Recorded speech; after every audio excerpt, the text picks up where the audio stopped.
दोस्तों, आज हम घातांक के कुछ दो प्रश्नों को हल करेंगे जो परीक्षाओं के दृष्टिकोण से बड़ा ही महत्वपूर्ण है और नवोदय, यूपी, टीईटी इत्यादि परीक्षाओं में विशेष रूप से पूछे जाते हैं। तो सबसे पहले आपके सामने दो प्रश्न हैं, लेकिन इससे पहले हम घातांक के कुछ नियमों को समझने की कोशिश करेंगे। कुछ नियम हैं जो परीक्षा के दृष्टिकोण से बहुत महत्वपूर्ण है और प्रश्नों को हल करने के लिए समझना आवश्यक है। तो जैसे नियम समझिए। पहले नियम पहला है कि अगर a की पावर m और उसमें a की पावर n का गुणा किया जाए तो दोनों घात जुट जाते हैं, तो a की पावर m प्लस n होता है।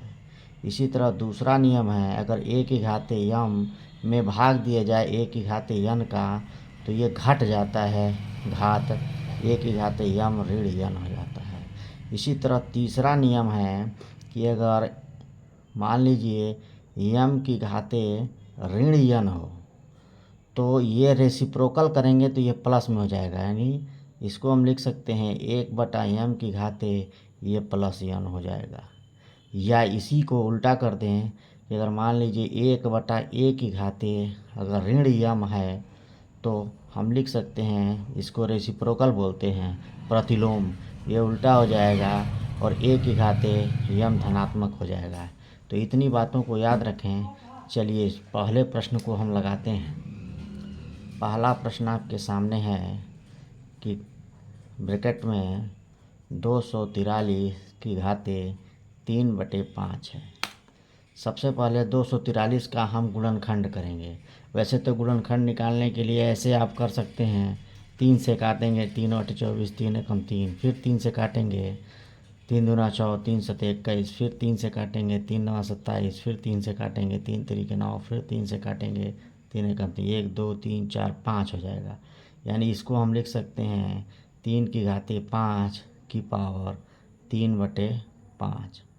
अब इसको हम लिखें, 5 को बाहर निकालेंगे तो हम जानते हैं एक नियमावली होती है कि a की घाते m गुणे m पढ़े हैं ना, इसी को यूज करेंगे।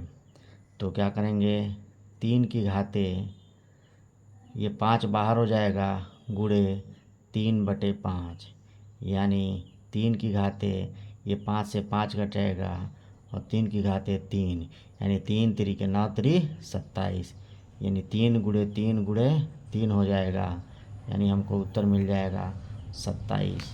और यही पहले प्रश्न का उत्तर होगा 27। दूसरे प्रश्न को देखते हैं। देखिए 1/16 की घाते है ऋण 5/4। तो 16 को हम लिख सकते हैं 2 दूना 4 दूना 8 दूना 16, यानी 2 की घाते 4, यानी इसको हम लिख सकते हैं 1/2 की घाते 4 की पावर ऋण 5/4। सबसे पहले इस नियमावली को हम पढ़े हैं कि रेसिप्रोकल को बदल देंगे, यानी इसको हम लिख सकते हैं 16 की घाते ये धन हो जाएगा 5/4 और 16 को लिखेंगे 2 की घाते 4 की 5/4। अब इसको बाहर निकालेंगे तो ये मिल जाएगा 2 की घाते 4 गुणे 5/4। इस 4 से ये 4 कट जाएगा, यानी 2 की घाते 5 और 2 की घाते 5 का वैल्यू 2 दूना 4 दूना 8 दूना 16 दूना 32, ये मिल जाएगा 32। और यही क्या होगा, यही हमारा आंसर होगा। तो ऐसे हम घातांक के प्रश्नों को हल करते हैं, थोड़ी सी नियमावली का प्रयोग करते हुए। Thank you for watching.